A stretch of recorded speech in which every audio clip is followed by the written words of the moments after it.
اعوذ باللہ من الشیطان الرجیم بسم اللہ الرحمن الرحیم۔ سورہ محمد پارہ نمبر 26 آیت نمبر 4 سے آج کا سبق ہے۔ فَإِذَا لَقِيتُمُ الَّذِينَ كَفَرُوا، سو جب تم کافروں کے مقابل میں آؤ،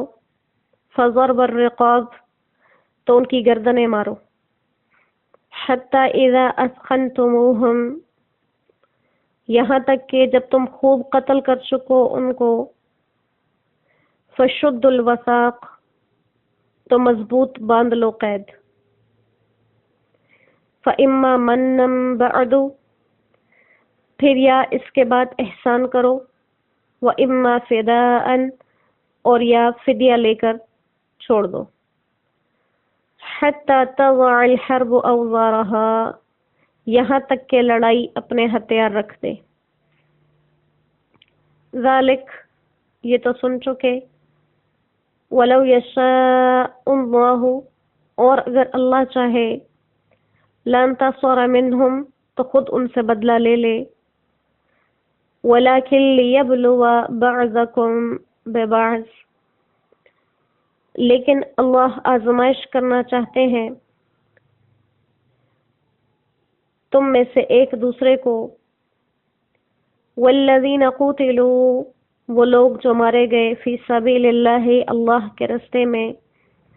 فَلَن يُضِلَّ أَعْمَالَهُمْ، تو ان کے اعمال کو ضائع نہیں کرے گا۔ سَيَهْدِيهِمْ، ان کو راستہ دکھائے گا، ہدایت دے گا، وَيُصْلِحُ بَالَهُمْ، اور ان کے حال کو سنوار دے گا، وَيُدْخِلُهُمُ الْجَنَّةَ، اور ان کو ایسی جنتوں میں داخل کرے گا، عَرَّفَهَا لَهُمْ، جو ان کے لیے جانی پہچانی ہوگی۔ صدق اللہ العظیم۔ احکام جہاد چل رہے ہیں، اور احکام جہاد میں سے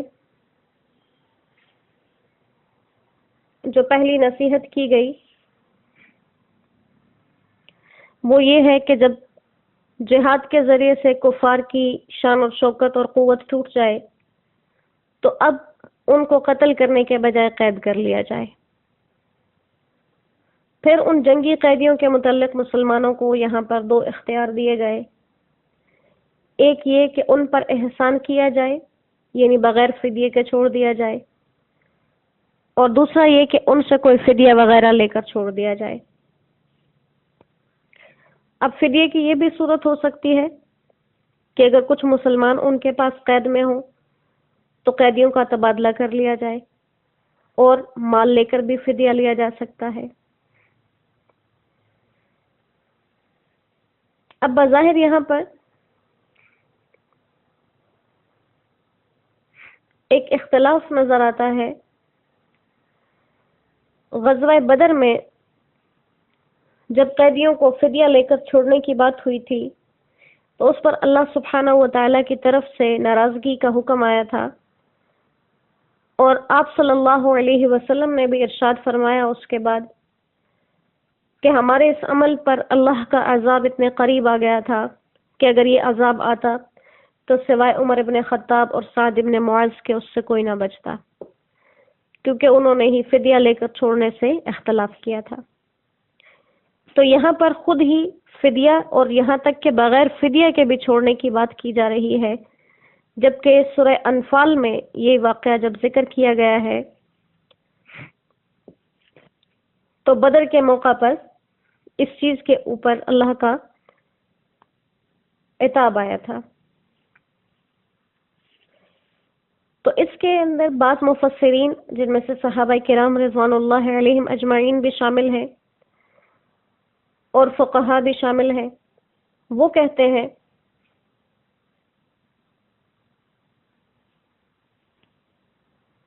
کہ اس آیت نے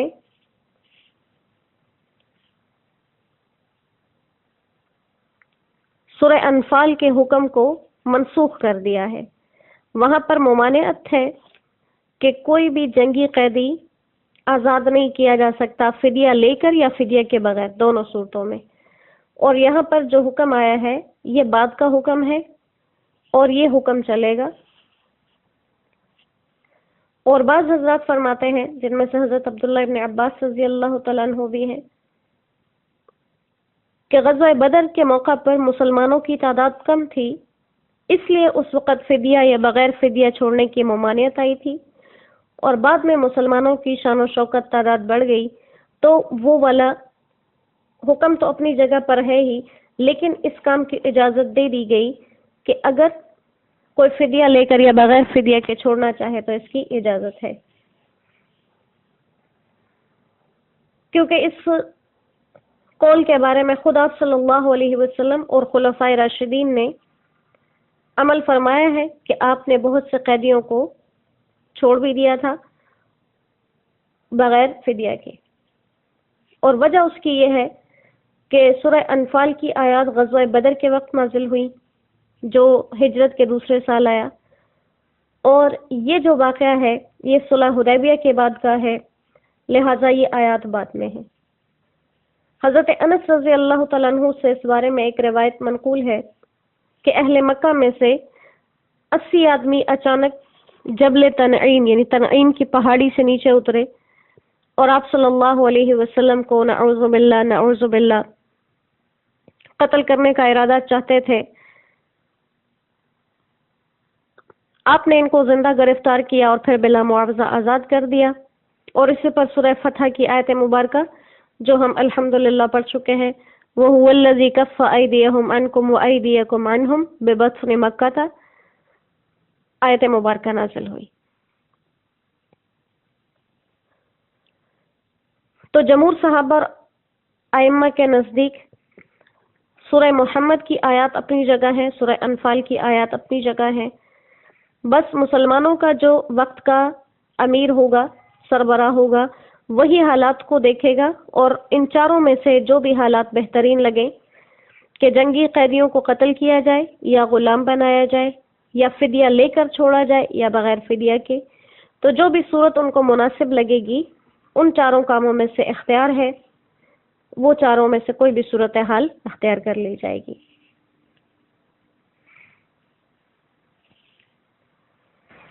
اب یہاں پر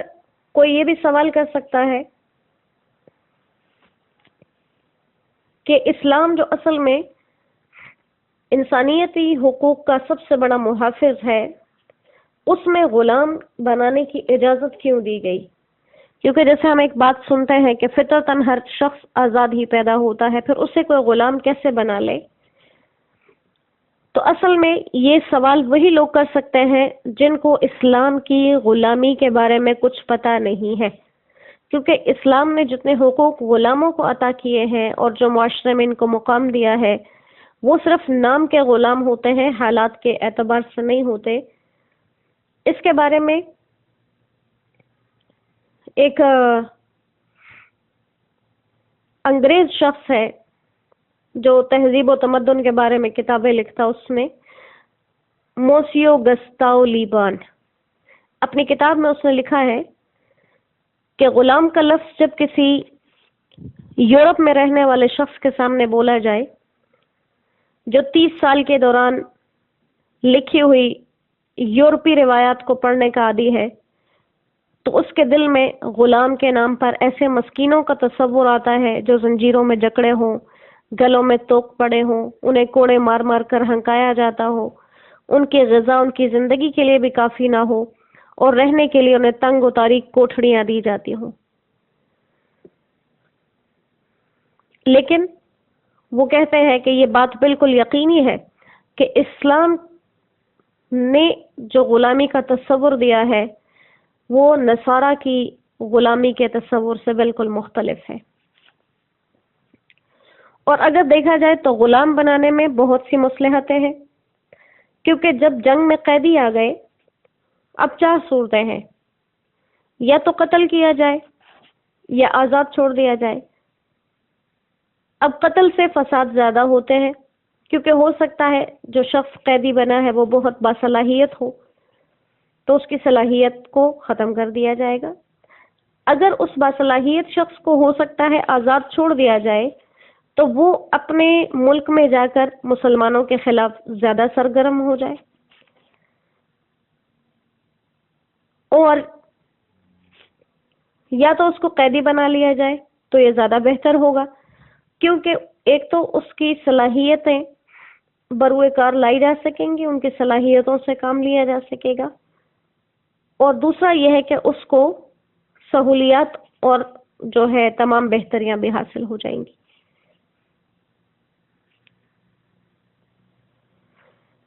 اور یہ ایک صورت ہے کہ غلام بنانے کے بجائے اس کو، جیسے آج کل ممالک میں قیدی بنا کر اس کو کسی الگ تھلگ جزیرے وغیرہ میں ڈال دیا جاتا ہے،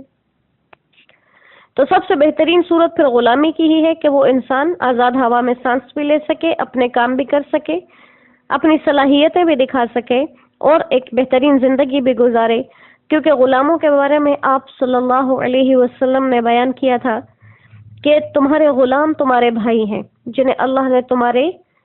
ہاتھ کے نیچے دے دیا ہے، بس جس کا بھائی اس کے ہاتھ کے نیچے ہو اسے چاہیے کہ اس کو وہی کھلائے جو وہ خود کھاتا ہے، اور اس کو وہی پہنائے جو وہ خود پہنتا ہے، اور اس کو ایسے کام نہ کروائے جو اس غلام کے لیے ناقابل برداشت ہوں، اور اگر کبھی کوئی مشکل کام اسے دے تو خود بھی ساتھ اس کے مدد کرے۔ اسی طرح سے اگر غلام جنگ میں شریک ہوتے ہیں مسلمانوں کے ساتھ تو مال غنیمت میں آزاد مجاہدین کے برابر ان کا حصہ ہے، آزاد عورتوں سے نکاح بھی کر سکتے ہیں، جس طرح سے کوئی آزاد انسان کسی دشمن کو امان دے سکتا ہے ایسے ہی غلام بھی دے سکتا ہے، لہذا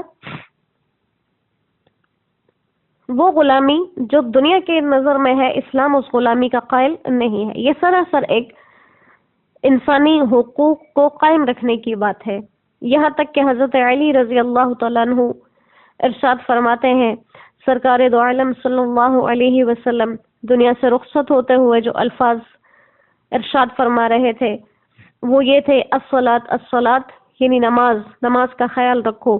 اور اتقوا اللہ فیما ملکت ایمانکم، اپنے غلاموں کے بارے میں اللہ سے ڈرو۔ اسی طرح سے غلاموں کی تعلیم و تربیت کے لیے جو اسلام نے موقع فراہم کیے ہیں کوئی اور نہیں کر سکتا۔ حضرت عبداللہ ابن عباس رضی اللہ تعالیٰ عنہ کے غلام تھے، اور انہوں نے ان کو دین کی تعلیم سکھانے کے لیے اپنے گھر میں باندھ دیا ہوتا تھا کہ یہ دنیا کے بیکار کاموں میں نہ رہے بلکہ دین کو سیکھے، اور پھر ان کے وہ غلام اپنے وقت کے سب سے بڑے فقیہ بنے۔ دوسرا، انہی غلاموں کو پھر آزاد کرنے کے لیے اللہ سبحانہ و تعالیٰ نے بہت سے کفارے رکھے ہیں، جیسے روزے کا کفارہ ہے، قتل کا کفارہ ہے، قسم کا کفارہ ہے۔ ان تمام صورتوں میں سے سب سے پہلا حکم ہی یہ ہے کہ غلام آزاد کیا جائے۔ اسی طرح دوسری جگہ حدیث مبارکہ کے اندر آیا ہے کہ اگر کسی نے غلام کو ناحق تھپڑ مار دیا تو اس کا کفارہ یہ ہے کہ اسے آزاد کر دیا جائے۔ تو صحابہ کرام کتنی کثرت سے ان غلاموں کو آزاد کرتے تھے کہ روایات میں تعداد آتی ہے کہ حضرت عائشہ رضی اللہ تعالیٰ عنہ نے 69 غلام آزاد کر رکھے، حضرت عباس رضی اللہ تعالیٰ عنہ نے 70، حضرت حکیم بن حزام 100، حضرت عبداللہ ابن عمر رضی اللہ تعالیٰ عنہ 1000، حضرت عثمان غنی نے 20 غلام، اور حضرت ذوالقلہ حمیری 8000 غلام انہوں نے ایک دن میں آزاد کیے۔ اس طرح حضرت عبد الرحمن بن عوف رضی اللہ تعالیٰ عنہ نے 30,000 غلام آزاد کیے۔ تو صرف یہ 6-7 صحابہ کرام کے نام لیے گئے جنہوں نے کل ملا کر 39,259 نہیں 269 حضرت عائشہ رضی اللہ تعالیٰ عنہ والے 69۔ تو جب ان لوگوں نے اتنے آزاد کیے تو کل ملا کر جتنے صحابہ کرام ہیں انہوں نے کتنے کیے ہوں گے؟ اب اس چیز کو اگر کوئی انسان انصاف کی نظر سے دیکھے گا تو وہ کبھی بھی یہ سوال نہیں کرے گا کہ اسلام نے غلامی کا حکم کیوں دیا، کیونکہ غلاموں کو اس غلامی میں لانا جہاں ان کے پورے حقوق مکمل طریقے سے دیے جاتے ہوں، یہ تصور اور کسی نے بھی نہیں دیا۔ اور دوسری بات جو قرآن کریم کے اندر ہی کہی گئی کہ ان کو اپنے پاس قید میں غلام بنا کر اس لیے رکھو تاکہ، کیونکہ جب یہ دور ہوتے ہیں مسلمانوں سے تو ان کے خلاف ان کے دلوں میں دین اور مسلمانوں کے خلاف نفرتیں ہی ہوتی ہیں. انہیں لگتا ہے کہ اسلام سے برا کوئی مذہب نہیں اور مسلمان سے برا کوئی انسان نہیں. جب یہ لوگ ان کے ساتھ رہتے ہیں اور اس دین کو سنتے ہیں، سمجھتے ہیں، تو پھر وہ جو دنیا نے ایک تصویر ان کے سامنے بنائی ہے وہ ختم ہو جاتی ہے اور انہیں حقیقت معلوم ہو جاتی ہے.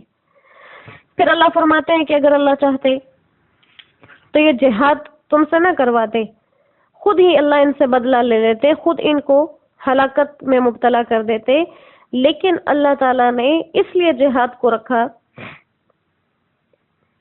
کیونکہ جب عام عذاب آتا ہے تو اس میں پوری کی پوری قومیں، مرد عورت بچے بوڑھے سب ہلاک ہو جاتے ہیں، اور جہاد میں عورتیں بچے بوڑھے یہ سب امن میں رہتے ہیں. پھر جہاد کے بدلے میں بہت سے لوگوں کو اسلام کی توفیق نصیب ہوتی ہے جس کی وجہ سے وہ آخرت کے عذاب سے بچ جاتے ہیں. اس کے ذریعے مسلمان اور کافروں کا امتحان ہو جاتا ہے کہ کون اللہ کے حکم پر اپنی جان اور مال کو لوٹانے کے لیے تیار ہے. پھر ساتھ میں کہا جو لوگ اسلام کے لیے، دین کے لیے اپنی جان دیتے ہیں فی سبیل اللہ فلن یضل اعمالهم، ان کے نیک اعمال کبھی بھی ضائع نہیں ہوں گے. جیسے سورہ مبارکہ کے شروع میں کہا گیا جو لوگ خود بھی کافر ہیں اور دوسروں کو بھی دین سے روکتے ہیں ان کے نیک اعمال کو اللہ ضائع کر دیں گے.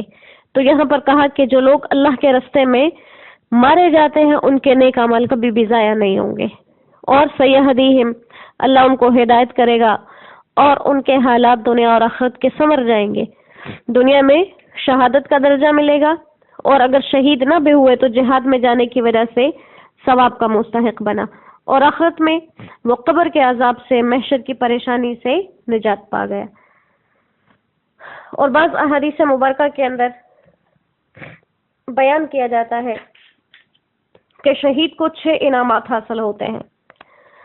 اس کے خون کا قطرہ پہلا ہی زمین پر گرتے ہی اس کے سارے گناہ معاف ہو جاتے ہیں. اسے جنت میں اس کا گھر دکھا دیا جاتا ہے، خوبصورت آنکھوں والی حوروں سے اس کا نکاح کر دیا جاتا ہے، اور وہ بڑی گھبراہٹ سے، یعنی کہ